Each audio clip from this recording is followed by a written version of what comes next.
น้อมเอาคุณพระแก้วเจ้าดังสามประการอันมีพระพุทธพระธรรมพระสงฆ์กุลพ่อกุลแม่กุลครูบาอาจารย์กุลศีลธรรมกรรมฐานจงมาปกห่มรักษาครูบาอาจารย์พระเจ้าพระสงฆ์ทุกรูปปกห่มรักษาป่อออกแม่ออกศรัทธาตั้นสาธุชนคนดีผู้สนใจใฝ่ในธรรมทุกท่านขอถวายความเคารพแสดงความนับถือพระมหาเถระพระเถรานุเถระเจ้าคณะพระสังฆาธิการครูบาอาจารย์เจ้าที่เปิดวิทยุฟังอยู่ที่วัดที่ว่าเวลานี้บ่ว่าจะเป็นหลวงป่อหลวงลุงตุลุงตุปีตุน้องเพื่อนสหธรรมพระสงฆ์ทั้งหลายท่านที่มีอายุพรรษามีการศึกษามีภูมิธรรมที่สูงกว่าเก่ากับผมขอถวายความเคารพแสดงความนับถือจุตนจุองค์ขอความสุขความเจริญในธรรมความผาสุกตั้งใจความสบายตั้งกายจงได้บังเกิดแก่ญาติโยมทั้งหลายทุกคนทุกท่านได้เวลาแล้วเนอได้เวลาแล้วถึงเวลาแล้วได้เวลาสำหรับการรับฟังธรรมะอันเป็นสาระประโยชน์ทางด้านพระพุทธศาสนาน้อมธรรมคำสอนขององค์สมเด็จพระชินวรสัมมาสัมพุทธเจ้าได้มาปะมาพบมามาเล่าสู่บรรดาพ่อแม่พี่น้องพ่อออกแม่ออกพ่อแม่นักศีลนักบุญเท่าแก่น้อยใจยิงต่างหลายทุกท่านแล้วไผที่ยังบ่ลุกเตื้อก็เกียมตัวลุกมาได้แล้วเนอะเกียมตัวลุกมาได้แล้วหลับลุกเจ้ากินพักตังป่ายหลับลุกควายกินพักตังเก้าลุกเจ้าได้หลายลุกควายได้น้อยหลับลุกเจ้าเป็นเจ้าตังหลายหลับลุกควายปาเฮือลูกหลานเป็นหนี้เป็นค่าเนอตื่นมาเหี่ยเนอลุกมาเหี่ยเนอลุกเนอลุกเนอลุกตื่นตื่นได้แล้วลุกได้แล้วญาติโยมท่านทั้งหลายลุกเจ้าตื่นตัวเจ้าบัวกับอาหันเยื่องนาพังพร้อมลุกควายบอตันหนตางกีดก้อมก้าตัวบ่ต้อมปุ่นอายจุงเก่งเข้าไว้อย่าไปฮื้อขวายต่อหน้าสบายจำไว้เน้อเจ้าจำไว้เน้อเจ้าอรุณสวัสดิ์ธรรมสวัสดีสวัสดียามเจ้าศรัทธาญาติโยมท่านผู้ฟังทั้งหลายยินดีต้อนรับเข้าสู่รุ่งอรุณวันใหม่ปะกันเจ้านี้เป็นเจ้าของวันจันทร์ที่3เดือนกุมภาพันธ์พุทธศักราช2568วันนี้เป็นวันเดือน5เหนือ ขึ้น6 ค่ำเดือน5เหนือขึ้น6 ค่ำพร่ำว่าเป็นวันจันทร์วันนี้เป็นวันเสียประจำเดือนเกียง5 9เสียติดกับจันทร์เดือน5นี่เสียอยู่2 วันก็คือวันติดตะวากับวันนี้วันจันทร์วันนี้วันทำงานวันแรกของบรรดาข้าราชการรัฐวิสาหกิจลูกหลานก็จะได้ไปโรงหำโรงเรียนขยันหมั่นเพียรเรียนหนังสือวันนี้วันจันทร์เวลาตี5เป็นต้นไปก็มาปะกันในรายการเสียงธรรมแสงอรุณรายการเสียงธรรมแสงอรุณดำเนินรายการโดยอัตมภาพพระครูอภิวัฒนวิกรมเจ้าอาวาสวัดปากตังเจริญรองเจ้าคณะอำเภอดอยหล่อจังหวัดเชียงใหม่เป็นผู้รับผิดชอบดำเนินรายการมาอยู่กับญาติโยมทั้งหลายในวันจันทร์วันพุธแล้วก็วันพัดเมื่อเจ้าตามโอกาสเวลาตามสุขภาพร่างกายที่จะเอื้ออำนวยย้อนไปก็เกือบเดือนเนาะที่บ่ได้มาปะกันบางทีก็เอาเทปใส่พ่องเอาเทปเก่าใส่พ่องเอาธรรมะแตนพ่องนิมนต์ตนอื่นรูปอื่นแตนพ่องเนื่องจากว่าภารกิจการงานถาโถมเข้ามามีมากมายบ่สะดวกบ่เอื้ออำนวยที่จะมานั่งนั่งจ่านั่งจัดรายการบางเตื้อก็ต้องเดินทางไปเมื่อเจ้าบางทีก็ปิกมาดึกร่างกายอ่อนไหวอ่อนแรงร่างกายอ่อนเพลียก็บ่เอื้ออำนวยในการที่มาจัดรายการบางทีก็อากาศหนาวเย็นทำให้เสียงบ่สามารถที่จะออกอากาศได้ศรัทธาญาติโยมกล้าเสียงนี่เกือบเกินเดือนนะกลัวจะฟื้นฟูขึ้นมาได้นี่เป็นนักเหมือนกันเสียงเมื่อวางก่อนนี่เสียงมันหายไปเลยนะญาติโยมบัดเดี๋ยวนี้ยังแควนมาหน่อยก็อากาศก็อุ่นมาเวลาก็พอจะเอื้ออำนวยตั้งนี้ไปก็น่าจะบ่ได้ขาดจะพยายามมาจัดรายการเอาแล้วศรัทธาญาติโยมมาปะกันแล้วบ่ฮือได้ขาดแคล้วเสียเวลาก่อนอื่นต้องขอบคุณอนุโมทนากับสถานีวิทยุคลื่นต่างๆที่เปิ่นได้รับสัญญาณนำรายการไปสู่ผู้ฟังทางบ้านบ่ว่าไกลว่าใกล้อยู่ที่ไหนก็รับฟังได้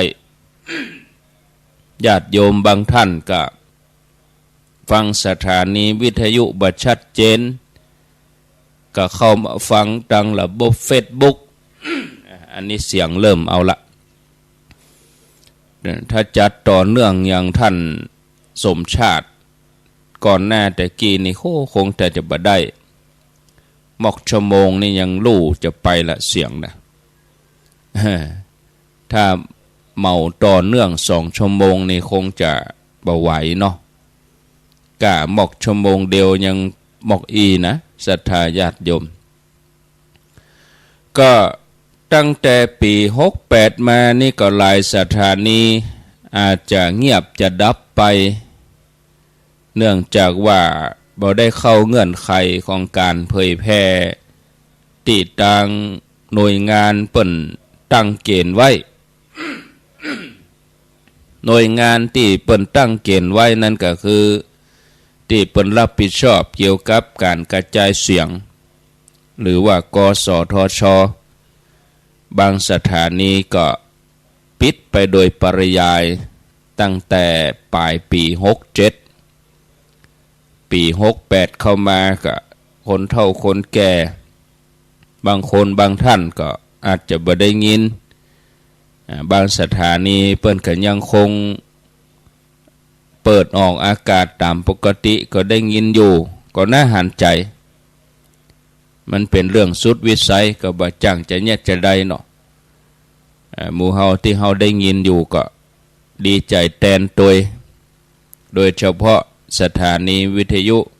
ชุมชนกับสาธารณะถ้าเป็นสถานีวิทยุประเภทธุรกิจนี่มันก็ปิดไปหลายสถานีเอาก็ติดตามได้หลายช่องทางฟังทาง Facebook ฟังทางออนไลน์ก็ได้ย้อนหลังกะ YouTube กะที่ของวัดฝ่ายหินนี่เปิ้นตึงมี YouTube ได้ฟังย้อนหลังก่อนอื่นถึงหมดถึงมวลนี่ก็ต้องอนุโมทนากับผู้ที่อุปถัมภ์รายการประจำเดือนทุกเดือนอนุโมทนากับแม่จันเรือนใสแม่เดือนเพ็ญทิมวางแม่ครูจงรักนาวาจักแม่ครูเกษณีชัยเทพแล้วก็มีโยมกนกพิษชัยนาแล้วก็มีเดี๋ยวกันเด้อ เจ้าก็ลืมไปนะศรัทธาญาติโยมหลายคนหลายท่านคุณสุทธาทิพย์ข่มไพรีอยู่ตังสันกำแพงบวกคกตังในเมืองปุ่นน่ะก็ขออนุโมทนากับแม่พัฒนันวิจิตรไพศาลตัว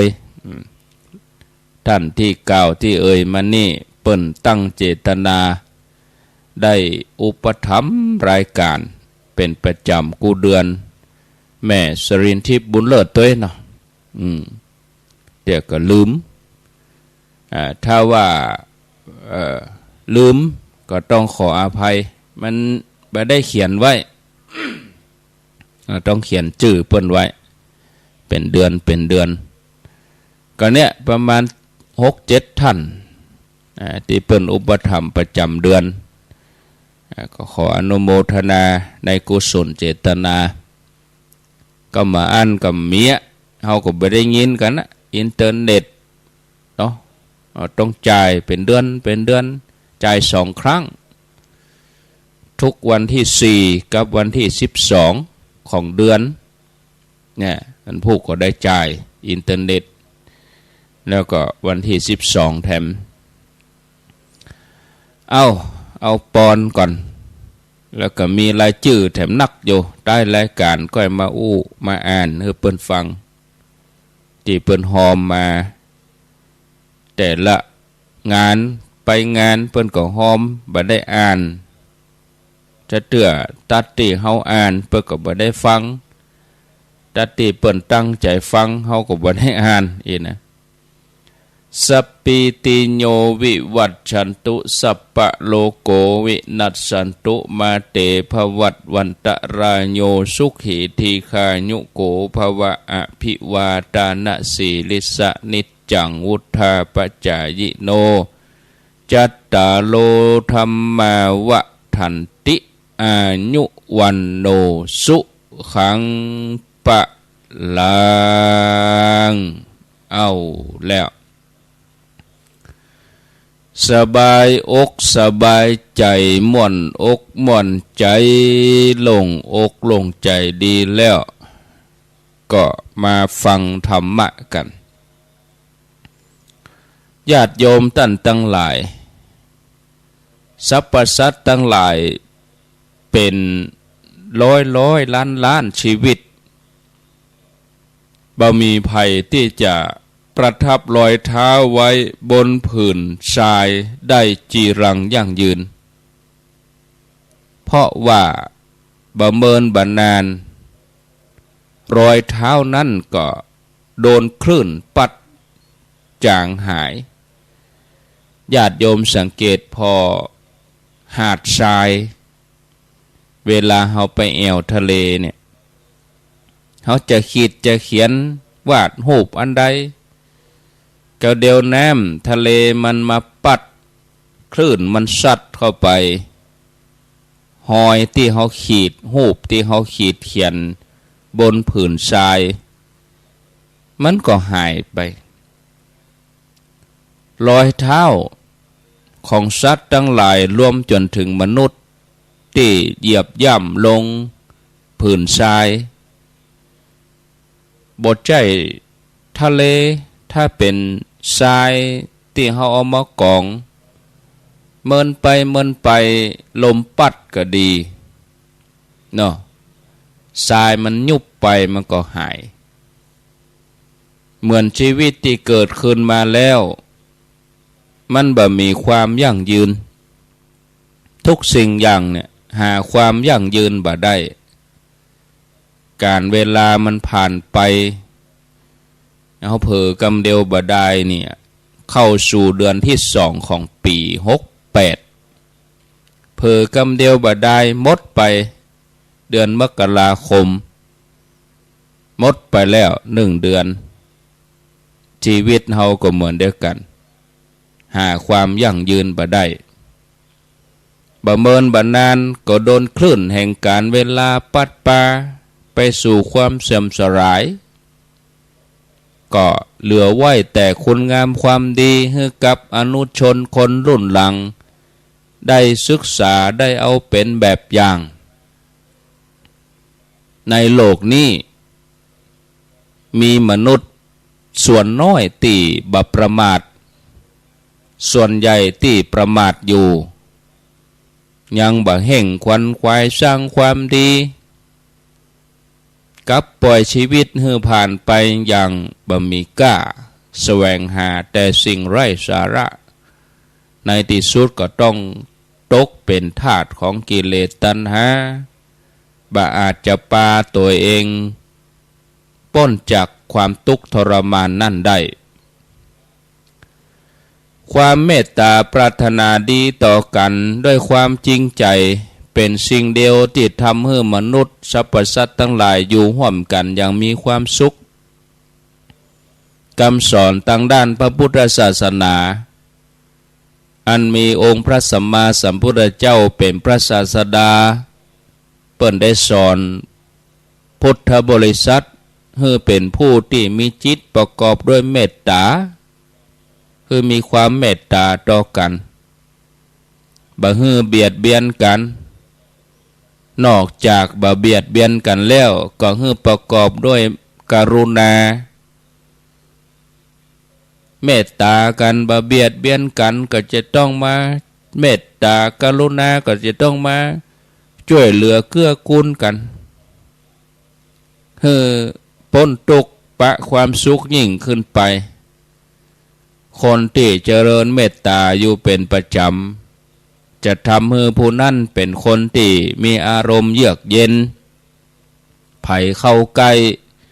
ก็สัมผัสได้ถึงกระแสความเย็นเหมือนอยู่ปื้นห่มโพห่มไทรที่กิ่งใหญ่ใบหนาเย็นจุ่มเย็นกระแสแห่งความเมตตานี่จะเปลี่ยนบรรยากาศเปลี่ยนสภาวะที่มันวิกฤตที่มันฮ้อนหายให้ดีขึ้นมีเรื่องที่เกิดขึ้นในสมัยก่อนพุทธกาลเกี่ยวกับการให้อภัยนำมาซึ่งชัยชนะที่บ่มีวันกาล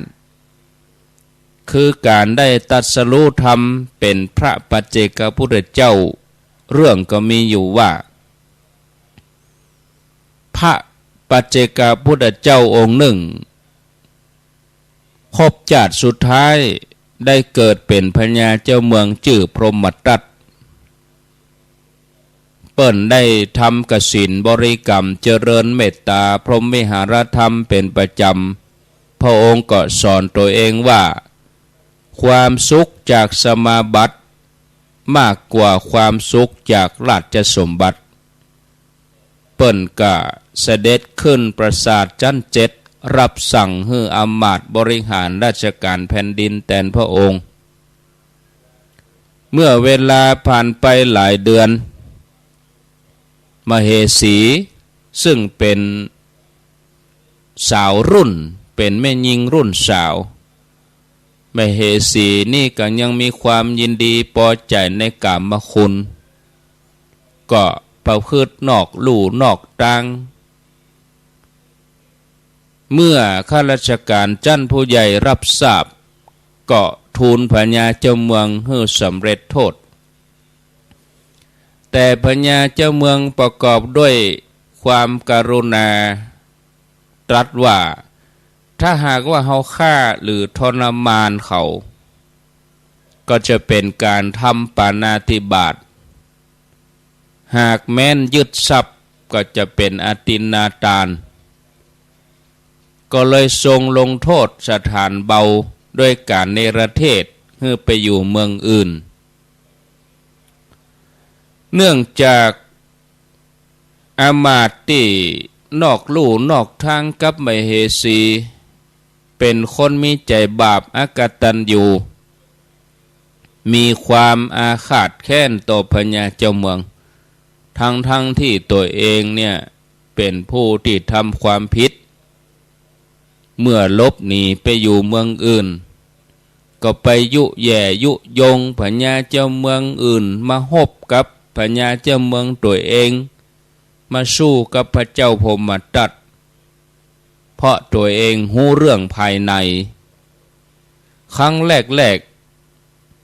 พญาเจ้าเมืองนั่นก็บ่มั่นใจก็ถามไปว่าเธอประสงค์จะนำฉันไปตายกะได้ยินข่าวว่าพระเจ้าพรหมทัตเนี่ยเปิ้นมีแสนยานุภาพเปิ้นมีความสามารถในการเหาะเหินเดินอากาศบินได้เหมือนนกนะอามาติอกตัญญูทรยศก็ทูลให้พญาเจ้าเมืองสบายใจว่าพระองค์อย่าได้ตัดอย่างนั้น ถ้าบ่ทรงเชื่อก็ให้ทรงสายลับไปให้ทรงสายสืบไปพอพญาเจ้าเมืองก็ส่งสายสืบไปตรวจพอโดยที่ไปขุดซุ้มประตูต่างขึ้นพระตำหนักในที่บรรทมของพระเจ้าพรหมทัตเมื่อพระเจ้าพรหมทัตหันแล้วก็ถามว่าหมู่เจ้าทั้งหลายมานี่เพื่ออันหยังนี่สายสืบก็กราบทูลว่าข้าพระองค์เขาเป็นโจรพญาเจ้าเมืองพรหมทัตอ๋อเป็นโจรนี่ต้องการทรัพย์สมบัติแม่นกอพญาเจ้าเมืองพรหมทัตก็รับสั่งให้พระราชทานทรัพย์ให้ทรัพย์แก่โจรแล้วก็ให้โอวาทว่าเอ้าหมู่เจ้าทั้งหลายเป็นโจรต้องการทรัพย์เฮาก็จะเอาทรัพย์ให้ต่อไปอย่าได้ทำอย่างนี้แถมเนอจากนั้นก็ปล่อยตัวไปหมู่สายลับกลับมาทูลพญาเจ้าเมืองเฮือตัวของตัวเองเฮือทราบหลายครั้งหลายคราวก็ได้รับการปล่อยตัว เปิ่นยับได้ก็เดียวว่าจะตายแล้วบัดตายได้รับการปล่อยตัวจนสามารถทำให้พญาเจ้าเมืองที่จะไปสู้รบนั่นนะมีความเชื่อมั่นใจว่าพระเจ้าพรหมทัตเป็นผู้ที่มีคุณธรรมเป็นผู้มีศีลบ่ยินดีในการฆ่าบ่ยินดีในการทำร้ายอามาตย์ผู้ที่มีความพยาบาท ก็ยุยงต่อไปแถมว่าถึงเวลาแล้วที่พระองค์จะเป็นใหญ่ที่สุดในแคว้นนี้ในชมพูทวีปนี้ฝ่ายพญาเจ้าเมืองที่หลวงเจือกำยุยงก็สั่งอมาตย์ให้จัดกองทัพเพื่อจะออกรบกับพระเจ้าพรหมทัตอมาตย์ของพระเจ้าพรหมทัตแต่ละคนละนายล้วนแต่เป็นผู้ที่มีอานุภาพบ่มีภัยสามารถต้านทานได้เมื่อได้ฟังพระราชโองการว่าถ้าเฮาฮบกันปาณาติบาตก็พึงจะมีแก่เฮาพวกท่านจงออกไปยับพญาเจ้าเมืองที่มาสู้ฮบเป็นปฏิปักษ์โดยที่บัทำให้เสียเลือดเสียเนื้ออามาตย์เสนาอามาตย์แม่ทัพนายกองทั้งหลายเมื่อรับราชโองการแล้วก็มาปรึกษากันว่าจะยับพญาเจ้าเมืองที่จะมาตาฮบที่จะมายึดราชสมบัติเมืองเฮาดังอย่างใดดีบ่ฮื้อเสียเลือดเสียเนื้ออย่างที่พระเจ้าพรหมทัตได้รับสั่งบ่ฮื้อเกิดการลบลาฆ่าฟันกันบ่ฮื้อฝ่ายใดฝ่ายหนึ่งได้สูญเสียชีวิตด้วยความเป็นผู้ที่มีสติปัญญาเฉลียวฉลาดในขณะที่พญาเจ้าเมืองฝ่ายตรงข้ามทหารทั้งหลายกำลังนอนหลับอยู่นายทหารของพระเจ้าพรหมทัตก็สามารถลักลอบเข้าไปยับตัวของพญาเจ้าเมืองยับเอาอามาตย์ผู้ที่ชั่วร้ายคอยยุแย่ยุยงยับเอาทหารชั้นผู้ใหญ่ทั้งหมดทำให้ทหารนายกองผู้น้อยก็จะต้องยอมจำนนโดยปริยายเมื่อพระเจ้าพรหมทัตไต่สวนถามไปถามมาพิจารณาถึงต้นสายปลายเหตุที่เกิดขึ้นก็หูทันทีว่าเกิดขึ้นจากภัยหูว่าอามาตย์ที่อากตัญญูที่เนรเทศออกไปเนี่ยเป็นผู้ที่ยุแย่แทนที่จะตัดสินประหารชีวิตสำเร็จโทษพระเจ้าพรหมทัตกลับทรงให้อภัยพร้อมกับสนทนาดุจดังสหายตั้งแต่นั้นเป็นต้นมาพระเจ้าพรหมทัตก็ให้พระราชาต่างเมืองเนี่ยช่วยกันบริหารราชการแผ่นดินพระองค์จะได้ใช้เวลาในการบำเพ็ญเพียรเพราะอาศัยธรรมาวุธมากกว่าอาวุธมากกว่าศาสตราวุธอาศัยธรรมาวุธคือความเมตตาต่อกันทำให้สงครามบ่เกิดขึ้น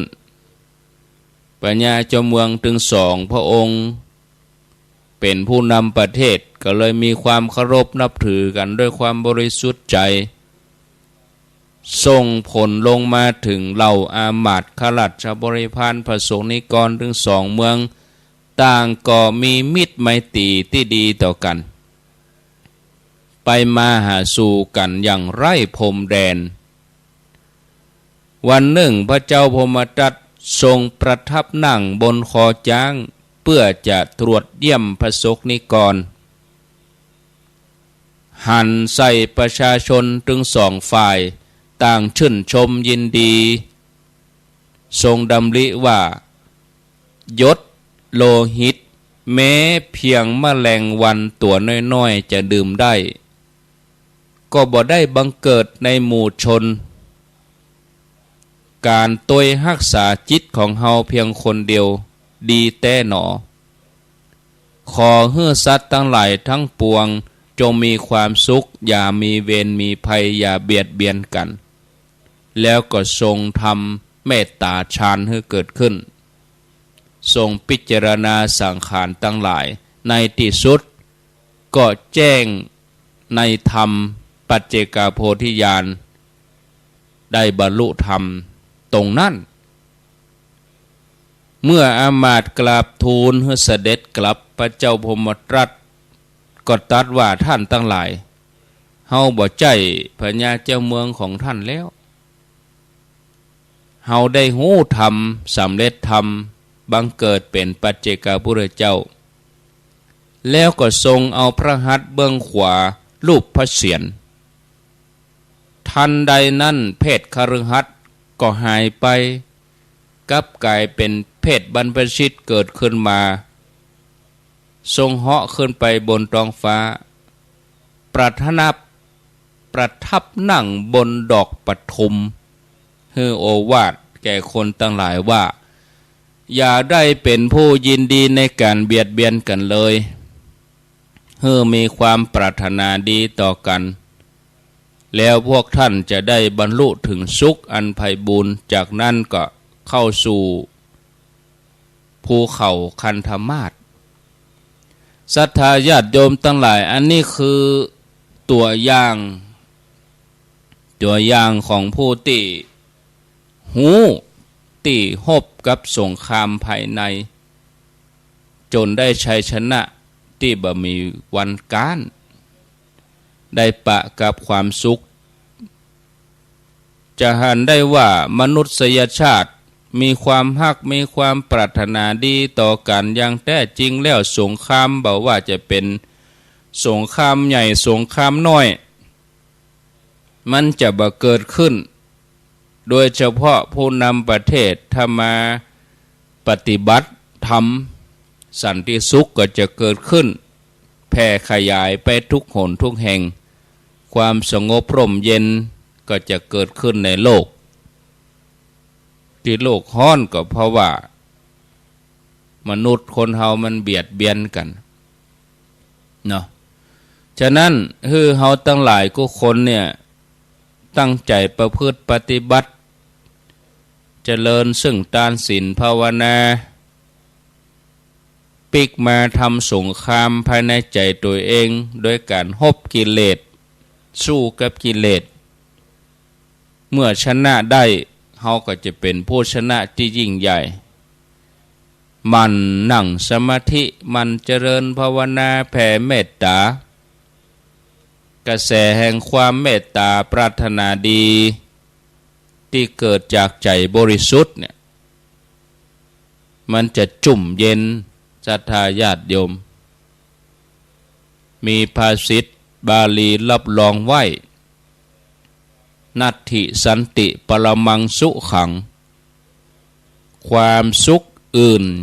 ยิ่งกว่าความสงบบ่มีคนสมัยนี้ชอบแสวงหาความสุขแต่บ่ปะสักเตื้อเพราะว่าบ่ฮู้จักความสุขติดแต่ฮู้จักแต่ความสุขแบบหยาบได้รับความสุขแบบชั่วครั้งชั่วคราวได้รับความสุขแบบนี้มานักต่อใดก็บ่ฮู้สึกพอบ่ฮู้จักอิ่มเพราะว่าในส่วนลึกความต้องการคือสงบใจตราบใดที่บ่พบความสงบเย็นในใจมนุษย์คนเฮาก็บ่หยุดแสวงหาฉะนั้นเฮาจะต้องหันมาให้ความสำคัญกับความสงบใจโดยเฉพาะความสงบนิพพานังปรมังสุขังนิพพานเป็นสุขอย่างยิ่งเนี่ยศรัทธาญาติโยมอย่าลืมว่าแม้จะมีทรัพย์อื่นนักเท่าใดเฮาก็ยังคงทุกข์อยู่ทุกข์ในเรื่องสามีตายภรรยาตายพ่อตายแม่ตายลูกตายคนฮักจากไปเนี่ยมีความทุกข์จากการถูกวิพากษ์วิจารณ์มีความทุกข์เพราะเสื่อมจากยศ เพราะว่าเฮายังยึดมั่นถือมั่นในของฉันของเธอเมื่อละความยึดมั่นถือมั่นในตัวตนได้เมื่อใดเนี่ยเฮาถึงจะปะความสุขเย็นเมื่ออันเป็นธรรมดาศรัทธาญาติโยมเวลาอู้ถึงนิพพานคนฟังอาจจะตกใจเพราะรู้สึกว่ามันไกลตัวมันเป็นอย่างใดมันไกลตัวมันเป็นไปบ่ได้แล้วก็คือว่ามันบ่ใจเป็นสิ่งที่จำเป็นแต่บอกกองอู้ถึงเรื่องความสุขสงบจากการปล่อยวางหลายคนก็เริ่มกึดขึ้นมาว่าโอ้มันบ่เกินวิสัยที่ตัวเก่าจะทำได้ ญาติโยมท่านผู้ฟังชีวิตเฮาสามารถเข้าถึงความสุขได้ที่มันบ่ขึ้นกับสิ่งของภายนอกที่บ่ต้องไปอิงกับสิ่งของภายนอกเฮาสุขใจได้แม้ว่าดังนอกมันวุ่นวายแม้ผู้คนรอบตัวรอบข้างเฮาจะทำตัวบ่น่าฮักแม้ร่างกายเฮาจะเจ็บป่วยแม้การงานจะประสบความสำเร็จแต่เฮาก็ฝึกที่จะวางแต่เฮาก็สุขได้ชีวิตคฤหัสถ์นั้นเหมือนชีวิตในที่โล่งชีวิตในที่โล่งก็คือว่าจะต้องปะกับฝนจะต้องปะกับแดดที่มันแผดเผามันมีบ่มีอย่างมามุงมาบังพายุที่โหมกระหน่ำประเดประดังแต่เฮาบ่จำเป็นต้องเดือดร้อนเพราะความแปรปรวนของสิ่งหมู่นี้ขอเพียงแต่ว่าเฮาสร้างห่มขึ้นมาแปลงห่มขึ้นมากันแดดกันฝนนะฝนตกก็บ่ต้องแดดร้อนก็บ่แผดเผาได้ห่มในที่นี้ก็คือห่มแห่งธรรมห่มแห่งธรรมะสามารถรักษาใจให้สงบร่มเย็นได้ปลอดภัยพ้นจากการรบกวนจากสิ่งรอบตัวนี่ศรัทธาญาติโยมวันพุธแน่ก็มาอู้ต่อเนาะพอเวลาและเบอร์เดนี้5:47 นาทีแล้วโอ้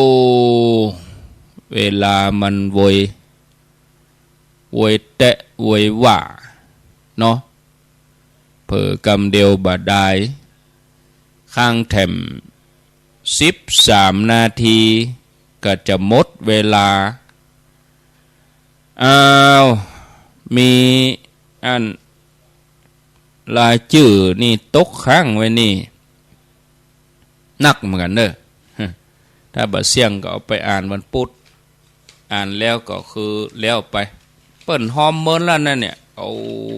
มันได้อ่านเปิ้นฮอมเมินแล้วได้เป็น2 เดือนแล้วก็ตั้งแต่ธันวามาดูมกราโอ้งานมันติดกันอาตมาก็ตั้งแต่กฐินมาดูบ่ได้อยู่ได้ย่างกฐินแล้วก็มาลุยเข้ากรรมลุยงานนั่นงานนี่ต่อเนื่องกันมาติกเนาะอ้าวอนุโมทนากับแม่บัวเรียวอินทนุเครือวันจิกยองเกี่ยงพาใจมาบ้านตุ้งหลวงบ้านโฮงแพะโป่งเนอะ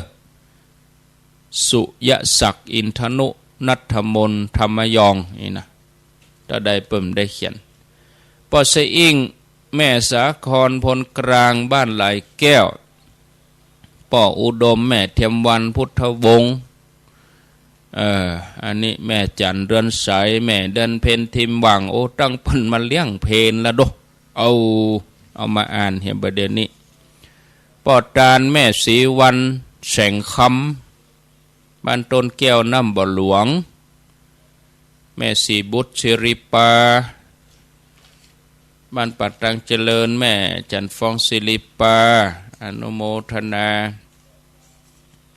แล้วก็มีป่อครูเสนอ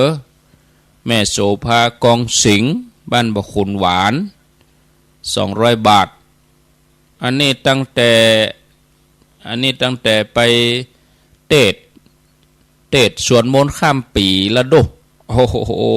31 ธันวาแล้วนี่แม่สุแก้ววงบุญตันบขุนหวาน100ป้อนานอุทัยแม่สายฝนบ้านอย่างนี้ห้องน้ำทำบุญส่งท้ายปีเก่าต้อนรับปีใหม่ขอให้ได้สุข3 ประการ100 บาทป้อน้อยสนันแก้วซาวบขุนหวาน100 บาทแม่ลำดวนบุญศรีบขุนหวานแม่บไลแก้วอ้ายบขุนหวานมูติอยู่บขุนหวานถ้าได้ยินก็ไปบอกแตนกำเด้อก็ได้ยินเปิ้นกล่าวแล้วเหรอแม่เจ้านี้อีนะแม่บัวเร็วใจกันทะดงขี้เล็กป่ออินสอนแม่บัวพิษบขุนหวานป่อถนอมแม่รสรินยาน้อยบขุนหวาน100 บาทป่อสุมิตรแม่ทุมพรสิงใจบ้านสมปล่อย200 บาทแม่2 เมือง4 ปัญญาห้องน้ำ40 บาทแม่สายทองทิพย์เดชโชบขุนหวาน100 บาทเพื่อจะมีป้อยหลวงเนอะบขุนหวานมันผูกวันฮือนี่นะป่อวิทยาแม่ศรีวันเสวตนัยบขุนหวานมีแม่อุไลใจเทิมจันไว้ไปหน้าถ้าจะได้ตึกชุดนี้กันเนาะพอข้างแถม9 นาทีนางสิริพรสุริยะมันตานเฮกับแม่คำน้อยสุริยะปันกันปอปาก็เหมือนมอมาก็เหมือนปอปาผู้ช่วยณรงนางนงนุชกุยแก้วบ้านสิริบังคลาจารย์อันนี้เมินนักแก่อนุโมทนานะแล้วก็ป้อกำนันธัญพัฒน์แม่จันดีปลาเขื่อนตะอันนี้ปะกันเมื่อใดเนี่ยเนาะเมินนักแก่นะแม่สุชดาจารุพรชัยมูลแม่กานางเกศรตาเป่งชัยมูลแม่กา200 บาทยายนางคำอ้ายบ้านอย่างนี้ดงฤาษีโมทนายายนางคำอ้ายเปิ้นอยู่บ้านอย่างบะเขียนแล้วก็มีไปแถมมดแล้วกะมดแล้วอันนี้เอาตึกชุดนี้ก่อนอ่านนักก็เดี๋ยวเวลามันแบบตันแล้วมันจะกดดันเอาปอนนี้ก่อนเนาะสัพพิติโยวิวัชชันตุสัพพะโลโกวินัสสันตุมาเตภวัตวันตรายโยสุขีธิคายุโกภวะอภิวาตนะสีลิสะนิจังวุธาปจายโนจัตตารโอธรรมาวะทันติอายุวันโนสุขังปะลังเอาแล้วสบายอกสบายใจม่วนอกม่วนใจโล่งอกโล่งใจต่อไปก็ประกาศข่าวสารงานบุญเนาะข่าวสารงานบุญอันนี้ก็งานตังลำปางนี่ก็ลองฟังท่านมหาสมชาตินะหลายกิจกรรมเหมือนกันงานตั้งธรรมหลวงวิทยาลัยสงฆ์นครลำปางกางานพระราชทานเพลิงศพที่วัดพระเจดีย์เสาหลังกานี่นะญาติโยมก็ฟังเปิ้นมีสปอตมีอย่างอยู่แต่ที่อาตมาจะนี่คืออันนี้ตั้งธรรมหลวงเดือนมีนาปุ่นวันที่16 มีนา วัดสายมูลแม่กาอบตแม่กาชมรมกำนันผู้ใหญ่บ้านผู้สูงอายุวัฒนธรรมกลุ่มจิตอาสาขัวสะพานบุญเปิ้นจะจัดเทศมหาจาร์แบบประยุกต์เนาะ3 ธรรมาสกันนะพระอาจารย์ราชันอาริโยวัดกวางทองจังหวัดพิษณุโลกทีมงานชุดใหญ่เวชสันดรมัทธีกันหาชาลีปู่พามมีนักแลระดับประเทศ